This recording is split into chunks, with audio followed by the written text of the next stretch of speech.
Friends, आज हम बनाने जा रहे हैं मज़ेदार आलू का भुर्ता। ये आलू का भुर्ता अगर आप चाहें तो अपने पराठों में भी स्टफ़ कर सकते हैं, वरना अगर चाहें तो आप इसको एज अ भुजिया भी खा सकते हैं। तो ये दोनों तरीके से आपके लिए बहुत ही एक बेहतरीन रेसिपी है। सो आज हम बनाने जाने वाले हैं आलू का भुर्ता। आलू का चटपटा भुर्ता, और इसके अंदर इंग्रेडिएंट्स बहुत ही सिंपल हैं जो आपके घरों में मौजूद होते हैं। आसानी से बनाने के लिए आप हमारे चैनल को देख सकते हैं और लाइक और सब्सक्राइब कर सकते हैं। यहाँ पर हम नॉर्मल घरेलू चीज़ों से बेहतरीन डिशेस बनाना सिखाते हैं यूनिक तरीके से। सो प्लीज़ हमारे चैनल को लाइक करें, सब्सक्राइब करें और कमेंट में अपनी राय ज़रूर दें कि हमें क्या इम्प्रूवमेंट करनी चाहिए, या फिर अगर आप कोई रेसिपी की फरमाइश करना चाहते हैं तो आप वो भी हमसे कर सकते हैं। ठीक है। सो आज हम बनाएंगे आलू का भुर्ता। सो बनाना स्टार्ट करते हैं। Let's get started. सो हम यहाँ पर भुर्ता बनाने की जो है वो तैयारी कर रहे हैं। तो हमने भुर्ते में जो है वो 1 किलो आलू डालने हैं, इनको उबालना है और फिर दरदरा सा आपने पीस लेना है। यहाँ पर 2 अदद प्याज लेने हैं, स्लाइसिस में काटना है। 2 अदद टमाटर लेने हैं, स्लाइसिस में काटना है। मेथी दाना लेना है 1 टीस्पून। 1 टेबल स्पून भर कर अदरक लहसुन का पेस्ट लेना है। और थोड़े से हमने यहाँ पर डंडियाँ ली हैं धनिए की, जो हम गार्निश में यूज़ करेंगे। और हरी मिर्चें चाहिए हमें 2 अदद। ये ततैया मिर्चें हैं, इसलिए मैंने 2 ही ली हैं, ज़्यादा नहीं ली हैं। और 2 टेबल स्पून भरकर जो है धनिया पाउडर लिया है। 1 टीस्पून हल्दी पाउडर, 1 टेबल स्पून सफ़ेद ज़ीरा, 1 टेबल स्पून कुटी लाल मिर्च और हस्बे जायका नमक लेना है। और 6 से 8 जो है वो आप काली मिर्चें ले लें। सो चलें फ्रेंड्स, बनाना शुरू करते हैं। सो सबसे पहले हमें जिस चीज़ की ज़रूरत है वो है ऑयल। सो ऑयल आप अपने हिसाब से डाल सकते हैं, जितना आपको लगे कि सब्ज़ी में आप यूज़ करते हैं। वैसे मैंने यहाँ पर 4 टेबल स्पून जो है वो ऑयल लिया है। और अब मैं यहाँ पर डाल रही हूँ इसके अंदर ये प्याज अपनी। और इस प्याज को हमने बिल्कुल लाइट सा गोल्डन ब्राउन करना है। तो जैसा कि मैंने आपसे कहा था कि हमारी जो प्याज है वो बिल्कुल लाइट सी, आप देख सकते हैं कि गोल्डन ब्राउन होना शुरू होगी। सो हमने इसको बस इस स्टेज पे जो है स्टॉप कर देना है। बहुत ज़्यादा जो है वो लाल नहीं करना। यहाँ पर मेथी दाना, ज़ीरा और जो काली मिर्च है वो मैंने इसके अंदर ऐड करना है और इसको अच्छी तरीके से मिक्स करना है। ठीक है। बहुत ज़्यादा इस स्टेज पे अभी भी हम नहीं भूनेंगे कि प्याज का कलर जो है वो चेंज नहीं होना चाहिए, वरना प्याज जो है वो एक कड़वा सा टेस्ट देगी और सब्ज़ी में जो है वो प्याज को ज़्यादातर लाल नहीं किया जाता। ठीक है। सो ये गोल्डन ब्राउन सी हो गई है, आप देख सकते हैं कितना खूबसूरत कलर आया है। बिल्कुल लाइट गोल्डन ब्राउन इस तरीके से आपने करना है कि होना शुरू होती है ना जब ब्राउन, तो वो वाला स्टेज पे हमने इसके अंदर टमाटर और जो हमारे पास ये हरी मिर्चें थी इनको मैंने कट कर लिया था। तो 2 अदद मैंने ततैया मिर्च ली थी, वो भी इसके अंदर डाल देनी है आपने। और अब इसको अच्छी तरीके से मिक्स करना है, भूनना है। टमाटर नरम हो जाने तक अच्छी तरीके से हम इसको भूनेंगे।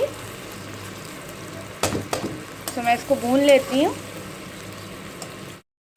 तो आप देख सकते हैं कि टमाटर जो है वो अपना पानी छोड़ रहा है और हम टमाटर को अच्छी तरीके से जो है वो भून रहे हैं।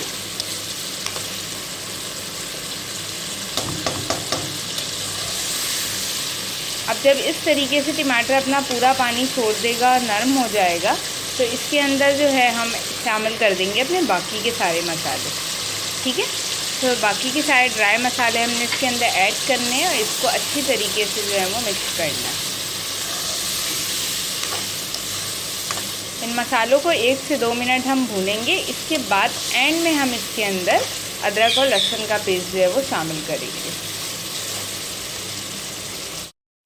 तो अब आप लोग देख सकते हैं कि ऑयल जो है वो अलग होने लग गया है और ये मसाला जो है वो अच्छे से भुन गया है ड्राई मसालों के साथ। अब मैं इसके अंदर शामिल करूँगी ये अदरक लहसुन का पेस्ट। इस रेसिपी में अदरक लहसुन का पेस्ट सबसे एंड में जाता है ताकि जो हमारी डिश है इसका टेस्ट जो है वो चटपटा सा रहे, नमकियात की तरफ कन्वर्ट ना हो जाए।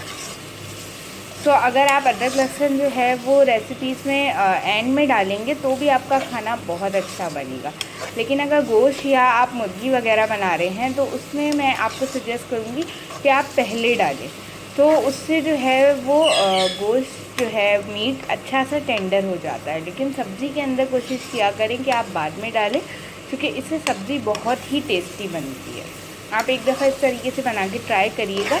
आई होप कि आपको ये रेसिपी बहुत पसंद आएगी। तो इस तरीके से इसको मैं अब थोड़ा सा और भूनूंगी और उसके बाद इसके अंदर मैं अपने आलू शामिल कर दूँगी। तो अब आप देख सकते हैं कि बहुत अच्छे से जो है ये मैंने भून लिया है मसाले को। अब आपने आँच को जो है ना वो मीडियम से थोड़ा सा कम कर देना है, क्योंकि अगर आप तेज़ आँच के ऊपर आलू डालेंगे ना तो वो एकदम से कढ़ाई में नीचे लग जाएंगे। सो अब मैं इसके अंदर जो मेरे पास आलू थे, ये 1 किलो के करीब आलू थे मेरे पास, ये मैंने इसके अंदर डाल दिए हैं। और आपने देखा है किस तरीके से मैंने इनको दरदरा सा जो है वो पीसा है। अगर आप बहुत ज़्यादा मैश कर देंगे तो फिर आपको खाने में वो मज़ा नहीं आएगा। ठीक है, तो हमने इसको अच्छी तरीके से मिक्स कर लेना है और तकरीबन 5 मिनट के लिए हम इसको जो है वो मीडियम से थोड़ी सी कम फ्लेम के ऊपर भूनेंगे। अच्छी तरीके से फ्राई करेंगे मसाले के साथ, ताकि मसाले का सारा टेस्ट जो है वो इसके अंदर आ जाए, वरना जो आलू है वो आपको बहुत ज़्यादा फीके फीके से लगेगी। ठीक है, तो यहाँ पर मैं इसको फ्राई कर लेती हूँ।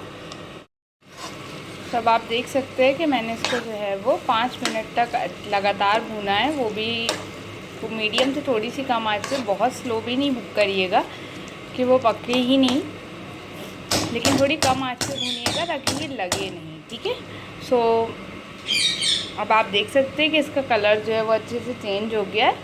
अब हम इसके ऊपर जो है वो जैसे कि मैंने बोला था लास्ट में, गार्निश के लिए जो है हम डालेंगे इसके ऊपर धनिया। और फ्लेम को हम ऑफ़ कर देंगे और इसको कवर कर देंगे, ताकि ये जो धनिया की जो स्मेल है वो अच्छी तरीके से हमारे भुर्ते के अंदर आ जाए। तो फ्रेंड्स, आज की जो हमारी रेसिपी थी आलू का भुर्ता, वो तैयार हो चुका है। सो आप लोग इसको बनाइएगा, एंजॉय करिएगा और फीडबैक ज़रूर दीजिएगा कि किस तरीके का बना और आप लोगों को कैसा लगा। चैनल को लाइक और सब्सक्राइब करना ना भूलिएगा और प्लीज़ अपना फीडबैक कमेंट बॉक्स में ज़रूर दीजिएगा। अल्लाह हाफ़िज़।